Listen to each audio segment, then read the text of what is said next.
রাব্বিকা ওয়ানহার ইন্না শানিয়াকা হুয়াল আবতার। আল্লাহ পাক বলেন, হে নবী, অবশ্যই আপনাকে আমি কাউসার দিয়ে দিয়েছি, সুতরাং এটা পাওয়ার কারণে আপনি নামাজ পড়বেন রবের জন্য আর কোরবানি দেবেন। আপনার শত্রু দুনিয়া যারা আছে অবশ্যই তারা লেজ কাটা নির্বংশ। এখান থেকে ছোট্ট একটা কথা যেহেতু মনে এসেছে বলে যাই, আমরা যারা এখন পৃথিবীতে নবীর উম্মত হিসাবে আছি, দল আদর্শ মানা হয়তো কম বেশি থাকতে পারে, কিন্তু আপনাদেরকে আহ্বান জানাচ্ছি যে যেখানে আছেন, যদি আপনি দাবি করেন যে আমি মুহাম্মদের উম্মত, নামাজ ছেড়ে দেবেন না। গোনা করছেন, আমি তো আপনাকে বাধা দিয়ে রাখতে পারবো না, করে গোনা করছেন আপনি, গোনা করা অবস্থায় নামাজ পড়া ছাড়া যাবে না। নামাজটা আপনি ধরে রাখেন, গোনা করছেন পড়েন, আস্তে আস্তে আপনাকে ছাড়তে নামাজই বাধ্য করবে। তো নামাজ যদি আপনি ছেড়ে দেন, তাহলে আপনি আল্লাহর জিম্মা থেকে দূরে সরে যাবেন, আপনার দায়িত্ব আর আল্লাহর থাকবে না। খলিফাতুল মুসলিমিন হযরত ওমর, তাকে যেই লোকটা আবু লুলু নামে একজন অগ্নির পূজক, এই লোকটা খঞ্জর দিয়ে হযরত ওমরের পেটের ভেতরে ছুরি লাগিয়েছিল। হযরত ওমর যখন খাবার দেয়, যখন বের হয়ে যায়, ফজরের নামাজ থেকে জোহরের আগ পর্যন্ত তিনি এই অবস্থায় ছিলেন। নামাজ তো আর পড়ার কায়দা নেই, কারণ রক্ত পড়তেছে। যখনই তার হুঁশ ফিরেছে, ডাক দিয়ে বললেন সাহাবীদেরকে, হে নবীর সাহাবীরা, আমার নেতৃত্বে যে ফজরের নামাজ আরম্ভ হয়েছিল, ওই নামাজটা কি কমপ্লিট হয়েছে নাকি নামাজ তোমরা ছেড়ে দিয়েছে? চিন্তা করেন তো কোন অবস্থায় আছে তিনি জানছেন যে আমার আর মাথা সম্ভব না। এরকম কঠিন অবস্থায় তিনি বললেন, নবীর সাহাবীরা, আমার নেতৃত্বে যে ফজরের নামাজটা আরম্ভ হয়েছিল, আমি তো পড়াতে পারিনি, তোমরা কি ওই নামাজটা আদায় করেছো না ছেড়ে দিয়েছো? সাহাবীরা বললেন, হে খলিফাতুল মুসলিমিন, আপনি অজ্ঞান হয়ে যাওয়ার পরে আমরা আরেকজন আব্দুর রহমান ইবনে আউফের নেতৃত্বে বাকি নামাজটা শেষ করেছি। জোরে বলেন সুবহানাল্লাহ। হযরত ওমর এবার একটু গাড়ি বসলেন, ডাক দিলেন, সাহাবীরা, আমাকে আর তোমাদের এই নেতৃত্বের জায়গায়, খলিফার জায়গায় রাখবা না, আমাকে বিদায় করে অন্য একজন নিয়োগ দাও। তিনি বললেন, না। সাহাবীরা বললেন, যতক্ষণ পর্যন্ত আপনি আছেন, আপনাকে বাদ দিয়ে আর কাউকে আমরা এই জায়গা দিতে পারি না। হযরত ওমর চোখের পানি ফেলে দিয়ে বললেন, নবীর সাহাবীরা, আমার ভয় হচ্ছে ফজরের নামাজটা আমি কমপ্লিট করতে পারি না। এক রাকাত পড়েছিলাম, বাকি এক রাকাত পড়তে পারিনি। আমি যেহেতু নামাজ পড়তে পারলাম না, মহান আল্লাহর জিম্মায় আমি আর নেই। আমি যদি আল্লাহর জিম্মায় না থাকি, এত বড় বিশাল দায়িত্ব আমি কার হাওলায় পালন করব? মাথায় যদি মগজটাকে চিন্তা করেন, আমি আল্লাহর জিম্মায় নেই, রাসূলের জিম্মায় নেই, আমি কোন সাহসে এত বড় বিশাল এলাকার দায়িত্ব পালন করব? কার জিম্মায় থেকে? কারণ এটা তো একটা আমানত।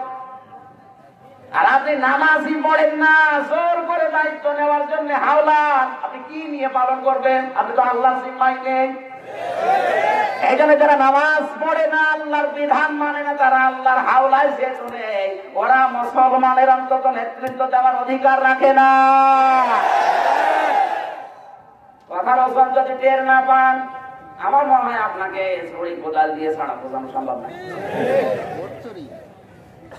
আপনি আর যাই করেন, আমি জানি আপনি গম মারেন, আপনি রাস্তা মারেন, আপনি ব্রিজ খান, আমি জানি, কিন্তু নামাজটা বাদ দেবেন না। অবশ্য ঠিক, খাবে খান, নামাজটা পড়েন। নামাজ বাদ দেওয়া যাবে? নামাজ বাদ দিলে আপনি আল্লাহর বান্দা, এটা আল্লাহ পরিচয় দেবে না। বলবো আমি চিনি না, রাসূলুল্লাহ বলবো এটা আমার উম্মত না, আমি যে হাউজে কাউসার দেবো, কিভাবে দেবো? তোমার উম্মতি না। এটা আপনি যাই করেন, নামাজ বাদ দেওয়া যাবে না, এই সিদ্ধান্ত এখন নিয়ে যাওয়া লাগবে। আপনি করোনার দিকে তাকাচ্ছেন, পরকীয়া প্রেমে আছেন, করেন, চালিয়ে যান, কিন্তু নামাজ পড়বেন না। হাজির করা কি দেয়নি, নামাজ পড়া লাগবে। এই সিদ্ধান্ত আজকে নিয়ে যাওয়াই লাগবে, যতদিন আজরাইল না আসে। আর যা করি, আমি নামাজ বাদ দেব না। যারা রাজি আছে তারা হাত তোলেন, লিল্লাহি তাকবীর। এটাকে হাত তোলে দিকে, আন্দাজ হাত তুলবেন না। দেখেন মাহফিল সাকসেস। আর যদি 5 মিনিটও না হয় অসুবিধা। আমি কি বলছিলাম বলেন তো? নবী হওয়ার জন্য ওহী লাগবে। কি লাগবে? নবীজির পরে যে 28 জন ভণ্ড নবী দাবি করে ফেলেছে, একটার উপরে কোনো ওহী, আরো জোরে বলেন। আর আমাদের নবীর উপরে যে ওহীগুলো এসেছে, এটা ওহী এর মতো সুন্দর শব্দ চয়ন পৃথিবীতে কেউ করতে পারে নাই। 3 নম্বরে আল্লাহ বলেন আমার নবীর পরিচয় কি জানো? الذين يتبعون الرسول النبي الأمي الذي يجدونه مكتوبا। তিনি 3 নম্বরে উম্মি ছিলেন। কি ছিলেন? উম্মি মানে উম্মি মানে নিরক্ষর। ওই জামানায় যারা উম্মি, এটা তাদের দর্শনীয় গুণ ছিল যে উম্মি মানে লেখাপড়া জানে না। যারা লেখাপড়া জানে না, এই গুণটা কি ভালো? আমরা বাংলায় তাদেরকে বলি মূর্খ। কি বলি? বলেন বলেন। এই শব্দটা কিন্তু ভালো না, কিন্তু নবীজির নামে উম্মি শব্দটা কোরআনে আল্লাহ দিলেন কেন? ওই জামানায় খুব কম মানুষ লেখাপড়া জানতো। তারা হয়তো যে লবির, ইমরুল কায়েস, হাসান বিন সাবিত, এই মানুষগুলো কবিতা লিখতে পারতো বসে বসে। আর আল্লাহর নবী 40 বছর পর্যন্ত লিখেন উনি, পড়েন উনি। হঠাৎ করে কোরআনের এমন সুন্দর কথাগুলো যখন বললেন, তখন মানুষ আশ্চর্য হয়ে গেছে যে লোকটা বলে কি করে। আল্লাহ পাক বলেন এই যে উম্মি নবীর মুখ দিয়ে যেটা বের হয়, এটা একটা মুজিজা।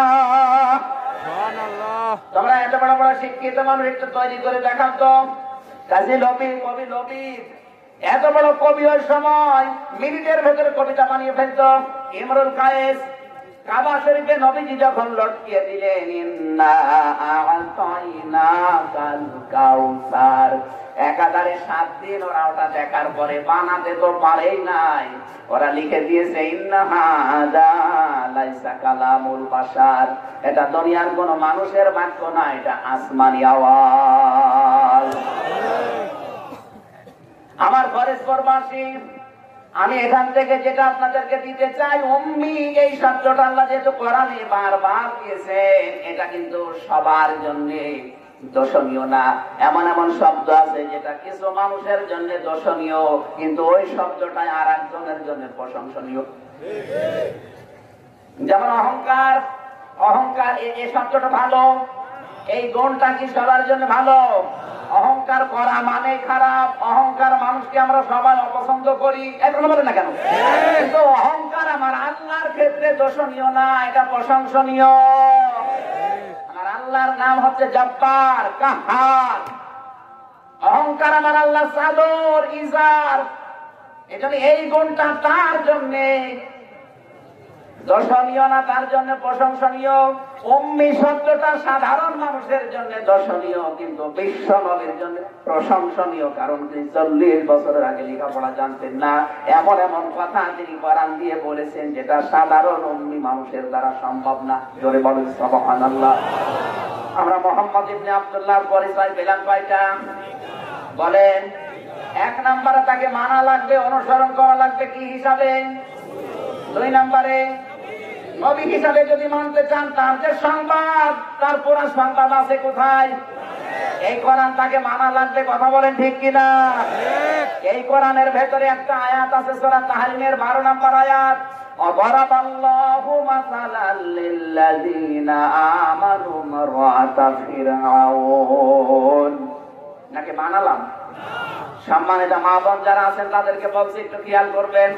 এই ওঠে কারা গো? এখানে নির্ধারিত সময় নামাজ হবে। বসেন বসেন, এখানে নামাজ পড়ে তারপরে যাবেন। বসেন। এবার মা বোন যারা আছেন তাদেরকে এখানে যে ইত্তেবা শব্দটা আছে, অনুসরণ আছে, আপনি যদি মুহাম্মদ ইবনে আব্দুল্লাহকে অনুসরণ করতে চান নবী হিসাবে, তার যে সংবাদগুলো ওইগুলো অনুসরণ করার দরকার নেই। বলেন না কেন? তিনি সংবাদ দিয়েছেন সূরা তাহরিমের 12 নম্বর আয়াত দিয়ে।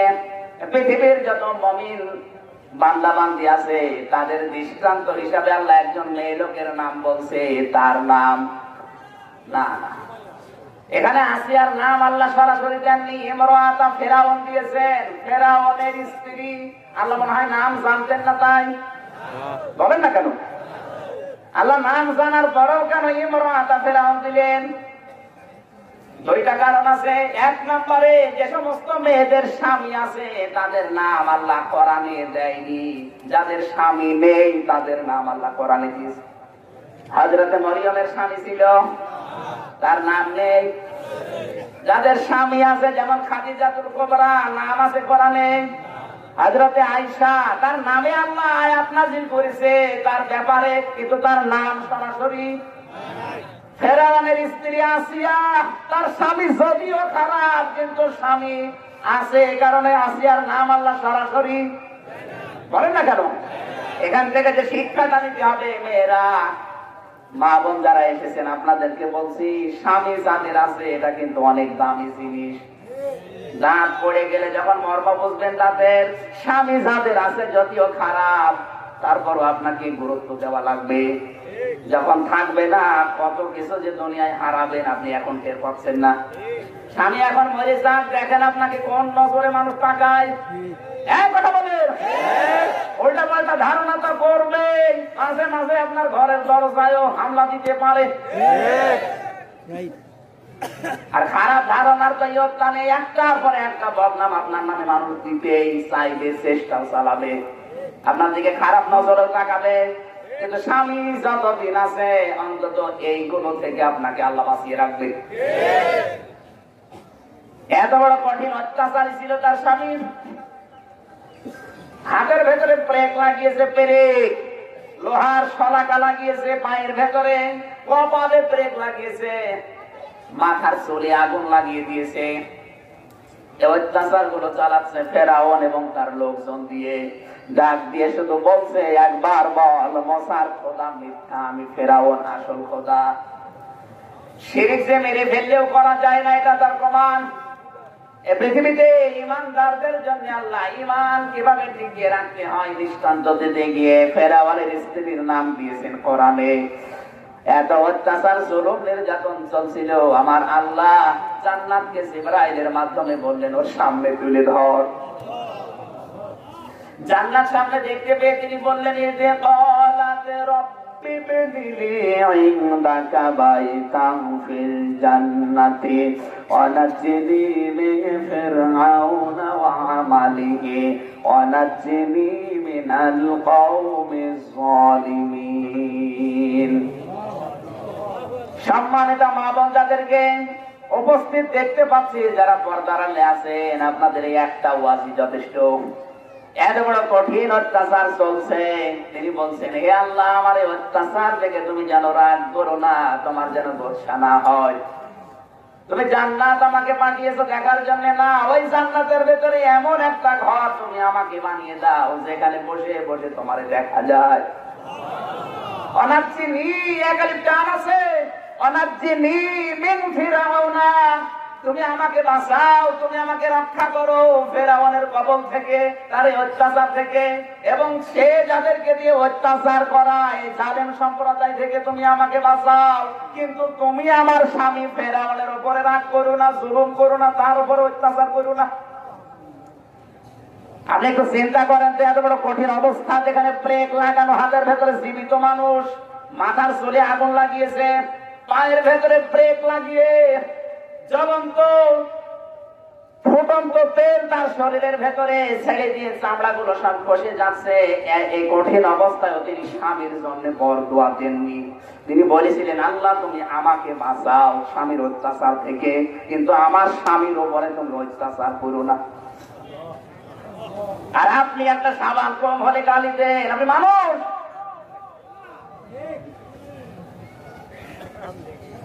কি বললাম হয়তো মেয়েরা এখনো না বোঝার ভান করে আসেন, নাম ধরবো।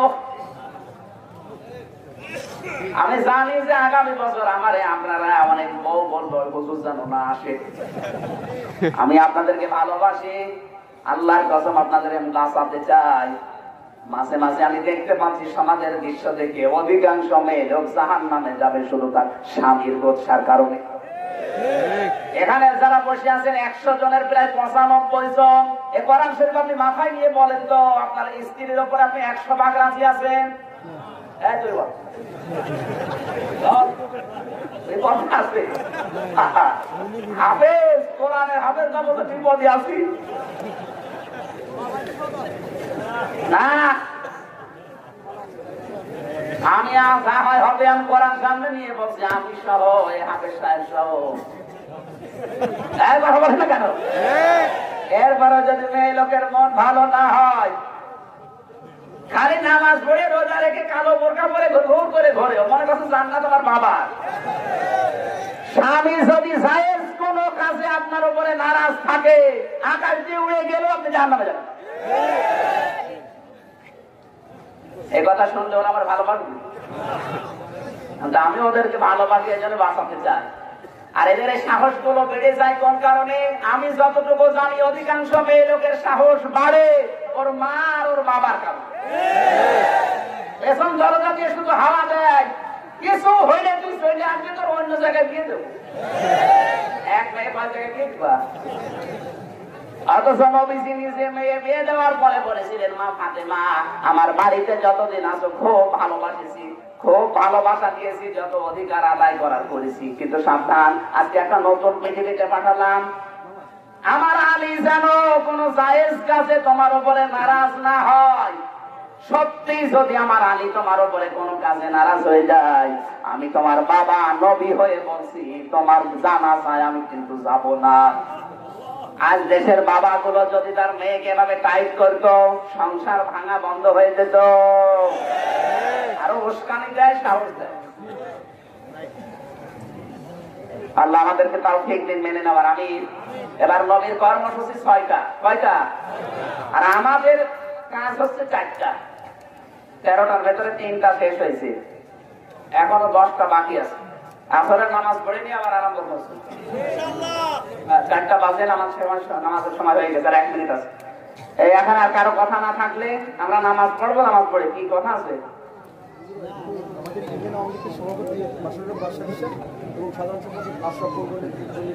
হ্যাঁ হ্যাঁ, দোয়া তো অবশ্যই করবো। আমার মাহফিল এখনো পরে পরে যেহেতু 2টা আছে, কি এটা কি জ্বর কমলাপুর শিকদার পাড়া জামে মসজিদের উদ্যোগে বেলা 2টায় 5 জানুয়ারি বেলা 2টায় মেডিকেল কলেজের পূর্ব পাশে, হাসপাতালের পূর্ব পাশে। আর একটা রাতের বেলা আছে নগরকান্দায়, ওখানে সময় পেলে যাবেন। আল্লাহুম্মা আমিন। রব্বানা যালামনা আনফুসানা